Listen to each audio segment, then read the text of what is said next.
नुआपड़ा गोधस ने गातला बेलके भासी गले जुआन। बलांगीर जिला कंटाबांजीर सुदर्शन रंजन गुरु निजर भाई आर गईनकर संगे गादवार लगी जाइथिले गोधस। हेले गादला बेलके पान थी खसिकिना केनु निखोज हो जाइछन सुदर्शन। जुआनकर घर कंटाबांजी आनंद नगर ने बोली जना पड़ीचे। बने खुजाखुजी करला उतारू खबर नाई मिलबार।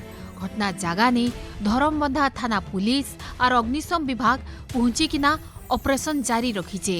तांकर सांगे आसीथिबार गाड़ी ड्राइवर वीडियो शूटिंग करुथबार सूचना मिलीचे, जेनटा कि पुलिस हाथे लागिचे।